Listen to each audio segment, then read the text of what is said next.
The story begins with a guy named Shiraishi Goto, who holds a special place in the hearts of several girls. To one girl, he's more than just a friend, and she enjoys teasing him, knowing he always responds with ease. To another, he's a childhood friend, someone she grew up with, even sharing baths when they were kids. To the third girl, who appears serious, is unique and irreplaceable, because even in another life, they met again. At the moment, Goto is working at the family restaurant. He's busy with his tasks when suddenly, the first girl, Kawasaki, playfully hits him on the back with her bag. He winces slightly and asks if she can't just greet him normally. With a bright smile, she says she wanted to make their reunion memorable, adding that it's a special surprise from Saya-chan. He feels slightly stunned and mentions that they were together on the same shift yesterday. Hearing this, she pouts and says that she's been eagerly waiting to see him despite working hard all day. She then adds that it seems like he doesn't care about spending time with her at all. When she starts crying like a child, he already used her antics, orders her to stop faking tears. She quickly switches back to her normal self, and as he turns back to his work, she teases him with a cute comment, saying he's so cold. With a bright smile, Shai says that no normal high school student would turn down a request from a beautiful girl like her. She teasingly asks if he's a special kind of pervert. She says this calmly, but he doesn't focus on her. In a serious tone, he tells her to stop talking because it's time to start the shift. She agrees and moves forward to begin working. As she changes into her waitress uniform, he thinks about her that this beautiful girl who has been bothering him for a while is his part-time co-worker, Kawasaki Saya. He knows she must find it strange that he doesn't feel anything for her, which is probably why she approaches him at every opportunity. Once she's ready for work, he tells her seriously that with the supervisor's shift change today, he'll be in the kitchen. He adds that the newcomer, Mr. Case, is sick, so she'll have to take care of the dining area by herself. She understands what he's saying and nods. He continues saying that they'll rely on her until the college students arrive at 6 p.m. Seeing an opportunity, she quickly asks if he's flirting with her. Goto teasingly responds yes and adds that Saya-chan is adorable. With an awkward expression, she comments that it irritates her how he doesn't take her seriously. She starts working as a waitress after their conversation. While serving food at one of the tables, a group of guys happily comments on how cute she is. Just as she hears the ring of another customer calling her, she flashes a bright smile and responds that she's on her way.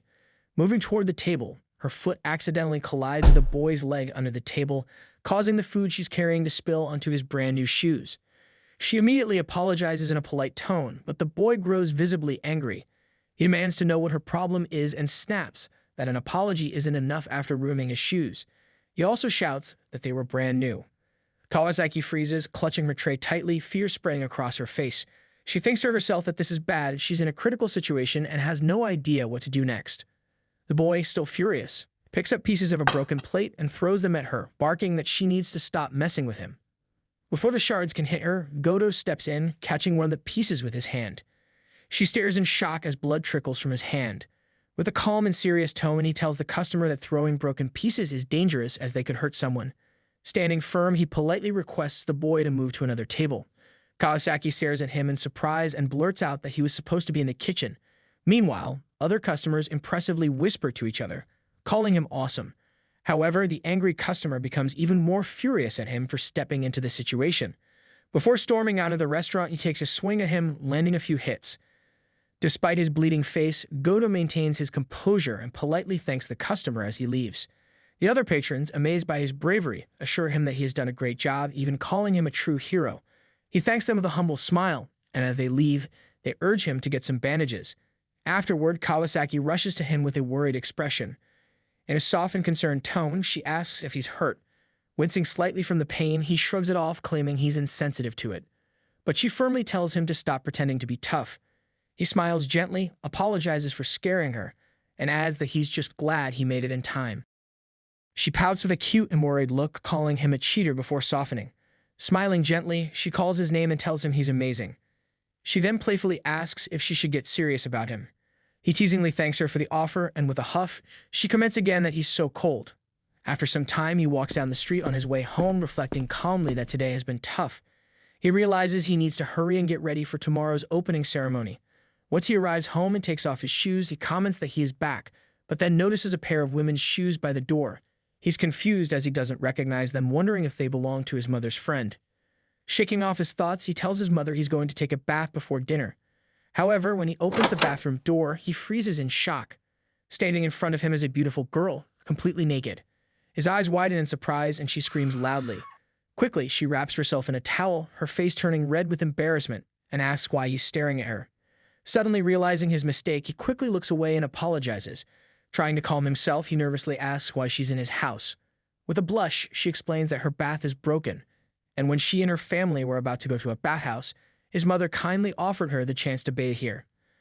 Understanding now, Goto realizes that his mother enjoys helping others.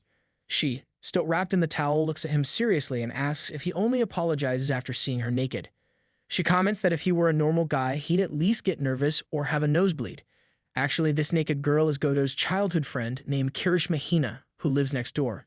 She sits down with a sad expression and sighs, saying she won't be able to get married anymore. Remaining calm, he reassures her that she's so cute, she'll be fine. She then asks, with a hint of curiosity, how he can be so calm after seeing her naked. He starts to explain, but the real reason is that he's living his second life. Since he was young, he's had faint memories of his past life, which appeared to him like dreams. Whenever he talked about them seriously, his parents grew concerned, thinking he might be ill. But since those memories were nothing more than dreams, he lived his childhood just like any other kid. By the time he reached middle school, he had brushed aside those memories, dismissing them as mere delusions. However, in the summer of his first year in high school, something strange happened. His memories of his past life fully awakened. In his past life, his name had been Grey 100. He was a hero who lived in a world of swords and magic, risking his life to fight a witch who threatened humanity. He was the protagonist of his own story, but in the end he died in a foolish way and reincarnated into this life in Japan. The world he lives in now is peaceful, without any conflicts, allowing him to enjoy his life. However, because the memories of his past life, a blood-soaked world, have returned, he has lost the sensitivity most people have. As a result, even girls who would typically be attractive don't stir any special feelings in him. While he's lost in thought, Hina calls out to him, politely asking how long he plans to stay in the bathroom with her. Feeling flustered, he quickly apologizes and exits the bathroom. As he shuts the door, she calls from inside, mentioning that she heard a transfer student will join their class tomorrow. Wearing clothes, she smiles cutely as she comments that in their school, classes stay the same for 3 years, so it'll be fun to have someone new. He casually replies that as long as they're not too strange, it's fine. She laughs lightly and teases him, saying he's always so cynical. The next day, all the students are seated in class, and Goto sits as seriously as usual. The teacher announces that a transfer student will join them today and politely asks the new girl, who is standing in front of the class, to introduce herself. As she looks at the class, the other boys are taken aback by her beauty. With a gentle and sweet tone, she introduces herself as Hina May, smiling softly as she says it's nice to meet everyone. The boys in the class erupt with excitement, loudly declaring how cute she is. A flurry of questions follows. One asks where she's from, another what her hobbies are. Someone wants to know if she plans to join a club, and one guy even asks if he can apply to be her boyfriend. As they are all busy flirting, Goto remains calm, sitting quietly at his desk. A classmate leans over and whispers to him. Noting that the new girl is a stunning and classic beauty with long black hair, Goto nods in agreement but doesn't lift his gaze. Curious, the boy asks why he hasn't even glanced at her once. Goto simply replies that he's tired because he worked late the previous night. The classmate grins a bit and teases him that he hasn't changed and probably wants to invite the transfer student to work with him. Keeping his usual serious expression, Goto responds matter-of-factly that holding a job technically breaks school rules, so it wouldn't be right to involve her in something improper. The boy groans in exasperation, but before he can retort, the bell rings, signaling the start of class. The boys reluctantly settle into their seats, and Hina May sits quietly in the front row. Sitting quietly at his desk, Goto notices that the transfer student has been seated on the opposite side of the class. He thinks to himself that it seems unlikely they'll have any reason to interact. Their eyes meet briefly, but neither of them says a word. Suddenly, Hina approaches him and his friend Shinji. With a polite tone, she asks if they're planning to talk to the new girl. Goto replies flatly that he's not interested, while Shinji adds with a calm smirk that guys who act desperate don't get popular, so he'd rather sit back and watch. Sitting on the edge of their desk, she chimes in with a playful smile, saying that she already chatted with her a little while ago. She describes her as a serious and calm girl. As she continues talking, Goto finds himself glancing at Hina again, noticing she's also looking his way. A faint sense of confusion stirs within him, but he doesn't know why. Noticing his distraction, Hina calls his name and asks if he's even listening to her. He snaps out of his thoughts and quickly apologizes, but she remarks that it's not exactly something to be proud of. Standing up, he tells them he's heading to the bathroom for a moment. As he walks past Hina's desk, he suddenly feels an odd sensation. He wonders why it feels like he has experienced this moment before. Lost in thought, He doesn't notice Hina calling out from behind, reminding him to hurry because class is about to start. As he agrees with her, Shina quietly thinks to herself that this is definitely the same guy she knows. Meanwhile, when he steps out of the bathroom, he's still feeling confused. He mutters to himself that the entire class is filled with rumors about the new transfer student. With her appearance, it's understandable, but it's rare for someone to transfer in the middle of high school. He wonders if there's a special reason behind it. As he's thinking this, Shina suddenly calls out to him from behind, asking if she can speak with him for a moment. He feels surprised by her sudden voice, but when he turns to face her, she calls him by his name with a playful grin and comments that he seems quite startled. She adds with a calm and direct tone that even though she's a transfer student, she's still just another classmate to him. With a serious expression, he realizes that he hadn't even noticed her, despite being a hero in his past life. As she smiles at him, teasing that it looks like he's become a bit clumsy, he freezes for a moment. Her words and this situation reminds him too much of something from his past life. When he calmly asks her who she is, she politely introduces herself again, mentioning that this is her real name in this world. Then, with a knowing smile, she calls him by his past life name, Hero Gray, and mentions that it's been a long time since they last met. She adds that he's reincarnated into quite a handsome face. She then guesses that he's finally realized she's Clyde, the Witch of Calamity. He doesn't immediately agree, giving a somewhat fake expression as he comments that it sounds like something out of a high school story. Noticing his feigned behavior, she conjures a magic staff in his hand and teasingly asks if he would believe her now or if she needs to do something more. After a brief pause, he reluctantly agrees, admitting he can't deny it. She then calmly asks if he's happy to meet his former enemy. Actually, in their past lives, Godo, the hero, and Shina, the witch, were mortal enemies. He was the world's hope, and she was the enemy of everyone. With a polite tone, she comments that she's glad to see him and mentions she has something to say, but it's not the right place to talk, so they should go somewhere else. Though Godo is reluctant, she suggests they head to the resting area near the club building, where few people are around during class. They walk there, and as she sits on a bench, he offers to bring something for her. Politely, he asks if she'd like coffee to clear her mind before they talk.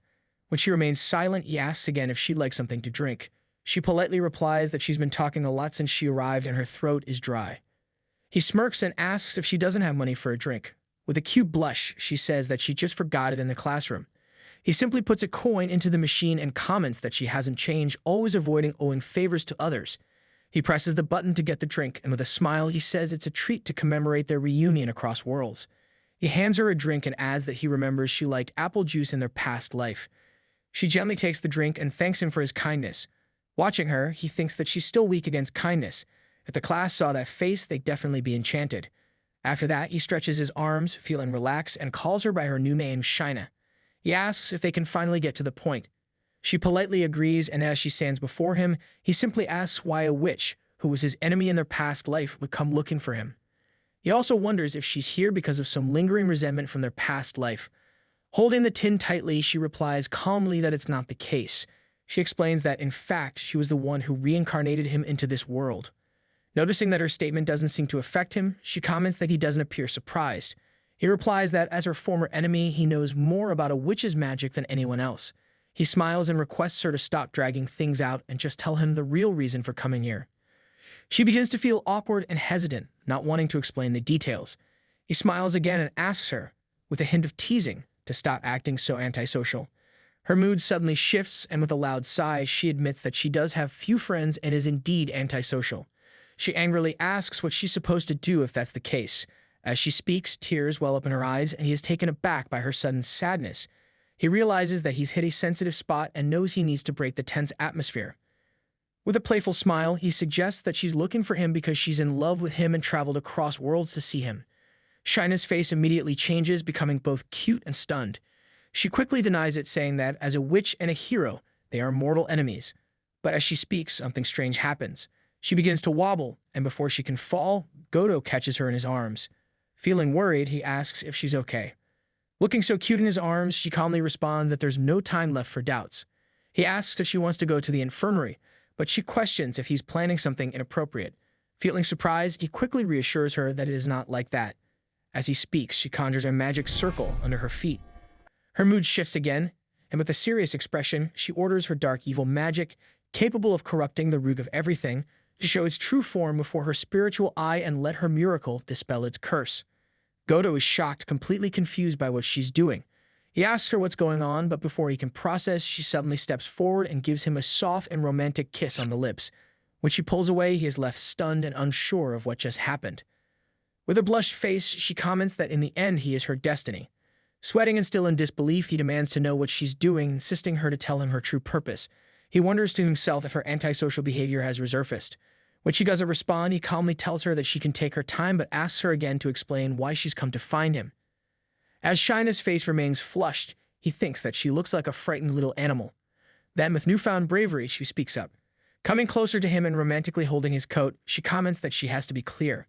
She softly says that she can't live without him.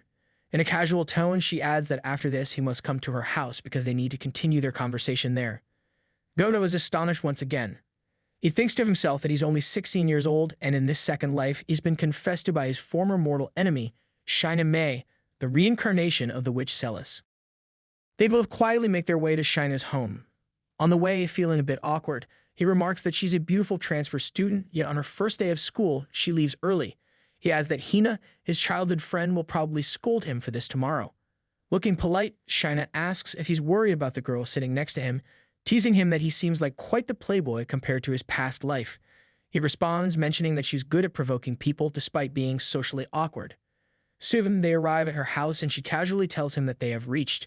He looks around and by feeling surprised, comments that she must be a rich girl.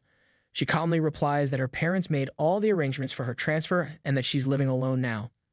As she opens the door, she teasingly tells him not to get any funny ideas just because her parents aren't around. He quickly reassures her, and as they enter the house, they go silent. She calls him by his past life name, Hero Gray, and says they should continue their conversation. They sit on the sofa and calls her a witch. He awkwardly admits that he panicked when she kissed him suddenly. Recalling the kiss, she blushes and cutely tells him it was because she had reached her limit. He smiles and comments that she's feeling socially awkward again. With seriousness, Shina tells him that she doesn't have much time left, reminding him that her soul is cursed. Goto, remembering her past life, thinks to himself that the Witch of Calamity, Celis, once cursed the world. The curse summoned monsters, causing the land to wither and die. As a result, Celis was also cursed with a power that could destroy the world, and her soul became bound to it. He comments that even reincarnation didn't break the curse. Shina confirms this and adds that if she dies, the world will be destroyed. He gets stunned, listens as she says she doesn't mind that, but she's concerned that he might be troubled by it. She admits that this is why she needs him. With a serious expression, he asks if she wants to rely on his exorcism magic. Still blushing and looking cute, she responds with a yes. She politely tells him that when they kissed earlier, her body felt a little better. Though her exorcism magic had failed, just touching him seemed to ease some of the curse. Goto thinks about it for a moment before commenting that only a few people can use exorcism magic in this world. He adds that the reason he was chosen as a hero was also because of this ability. She calmly calls him a hero and asks if he will cooperate with her. He agrees, looking up and seriously comments that perhaps it's fate for a reincarnated witch and a hero to join forces. She stands up from the sofa, moving forward with the intent to start immediately. When he asks where she's going, she politely replies while opening her room door that in order to make the exorcism magic more effective, they need to be closer, so she's going to change into lighter clothes. She glances back at him and teasingly asks if he wants to kiss again. Goto, completely stunned, starts looking around nervously. She enters her room and tells him to get ready too. He agrees, removing his jacket and tie, leaving only his shirt on. He's left wondering what she meant by lighter clothes. A moment later, she emerges from the room, having changed into lighter clothes. She apologizes for keeping him waiting. He is taken aback by how beautiful she looks in her outfit, and when he stares at her, she blushes and asks him not to stare at her like that. Before he can stop her, she quickly moves closer, grabbing him by the chest in a romantic gesture. She calls him Hero Gray and says that it's starting now. With bright eyes, he calls her by her past life name and promises to save her properly. They hold hands gently, and he politely orders the evil threatening the world to reveal itself before his inner sight. He adds that his miracle will exorcise the curse. As the magic begins to take effect, he thinks to himself that exorcism magic isn't truly magic, it's a technique used by those without magic to push back magical power. That's why it doesn't work on Celis, a witch with immense magical power. As they hug tightly, the magic circle forms beneath their feet. Goto, noticing this, thinks that although he was worried, it seems exorcism magic still works in this world. He adds that even after being reborn, he and the witch are still bound together by fate. After some time, the magic and the romance ends and Shina sits on the floor, feeling calm. With a light heart, she politely asks if they're done for today. He replies that the curse is too deep to break all at once, and the strain on both of them is too much. Hina gently tells him that since their romance is over, they should get dressed again. Once they put their clothes back on, they sit calmly on the sofa. She offers him a cup of herbal tea, saying it's good for them. He thanks her, takes a sip, and comments that exorcism takes time. He adds that they should do it once a week from now on. Sitting calmly, she says it works for her. When he comments that her place is huge, she does not understand what he means. He teases her, saying she still lacks common sense, just like in her past life. With a smile, he adds that her parents must really love her to go this far for her. With a serious expression, she tells him that because she's their child, they care about her, but she never truly knows what that feels like. He smiles at her, thinking she's exaggerating. Nervously, she insists that he doesn't understand because he's always been needed.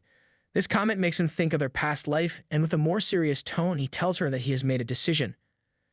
When she asked about it, he seriously declares that he is the former hero Grey Hundred, and she is May Hina, the former witch Celis Flores. He adds that he will teach her what love is. She is completely shocked and asks what he's talking about. He grabs his bag, preparing to leave, and comments that because of the curse, their relationship will last a long time, even in this world. He apologizes to her, but adds that he can't let someone like her sulk beside him. With a smile, he tells her to get ready for it, then leaves her house. Later that night, as he rests on his bed, he reflects on what he just said to Hina, feeling uneasy about what comes next.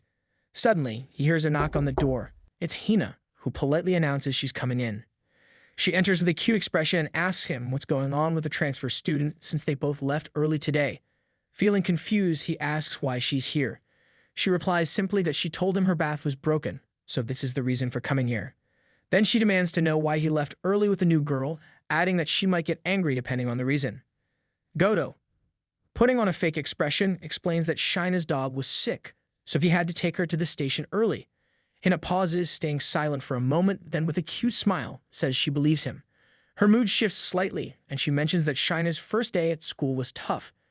She hopes she will make some good friends soon, which might make things easier for her. He suddenly grabs her hand, gently asking if she'll be Hina's friend. With a blushed face, she looks at him closely and strictly asks what's going on with him all of a sudden. With a smile, he explains that the new transfer student has trouble making friends, and since Hina is bright and kind, he thought she'd be the perfect friend for her. He places his hands together in front of her and softly says that this is a request from her childhood friend.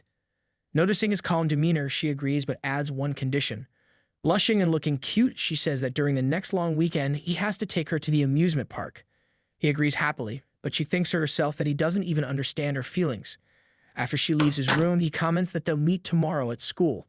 With a sense of comfort, he thinks to himself that the mission of helping the witch make friends has begun. The next day during break, Godo, Hina, and the new student Hina are standing together in class.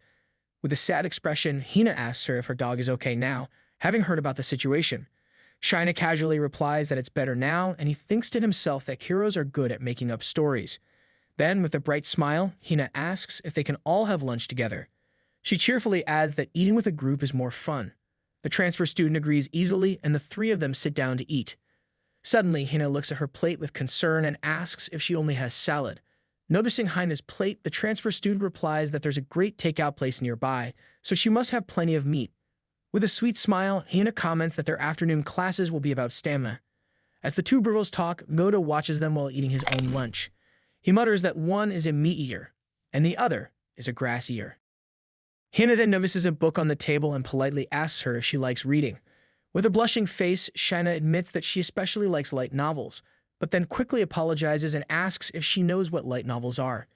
She explains that they are books with anime-style illustrations, adding that it's hard to define because different publishers might have different styles.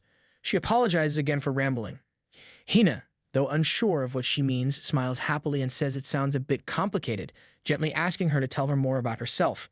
Hina, feeling a bit exhausted, glances at Godo, who, with a serious expression, realizes that the mission of helping the witch make friends might be even harder than saving the world.